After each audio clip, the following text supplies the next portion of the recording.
ಈ ಕಲ್ಯಾಣ ಇವತ್ತಿನ ಸಂಚಿಕೆಯಲ್ಲಿ ಏನಾಗುತ್ತೆ ಅಂತ ನೋಡೋಣ. ಈ ಕಡೆ ಗೌರಿ ಹಾಗೆ ವಿವೇಕ್ದು ಅವ್ರದ್ದು ವ್ರತ ಹೇಳಿರ್ತಾರಲ್ಲ ಪಂಡಿತರು, ಅದು ಮುಗಿದು ಇರುತ್ತೆ.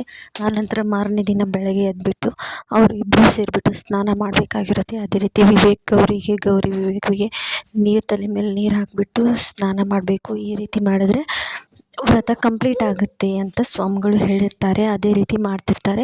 ಹಾಗೆ ಇಲ್ಲಿ ಹೊರಗಡೆ ಹೊರಾಂಗಣದಲ್ಲಿ ಬಂದುಬಿಟ್ಟು ಅಲ್ಲಿ ಮೊದಲು ವಿವೇಕ್ ಕೂತ್ಕೊಳ್ತಾನೆ. ವಿವೇಕ್ ತಲೆ ಮೇಲೆ ಗೌರಿ ನೀರನ್ನು ಹಾಕ್ತಾಳೆ. ಹಾಗೆ ಒಂದು ವ್ರತ ಕಂಪ್ಲೀಟ್ ಆಗುತ್ತೆ. ಅದೇ ರೀತಿ ವಿವೇಕ್ ಬಂದುಬಿಟ್ಟು ಗೌರಿಗೆ ನೀರು ಹಾಕ್ತಾನೆ. ಹಾಗೆ ಇಬ್ಬರು ಫ್ರೆಶ್ ಅಪ್ ಆಗ್ತಾರೆ. ಫ್ರೆಶ್ ಅಪ್ ಆದ ನಂತರ ಅವ್ರದ್ದಿಬ್ಬರದ್ದು ಕಟ್ಟಿದ ಗಂಟು ಹಾಗೇ ಇರುತ್ತೆ.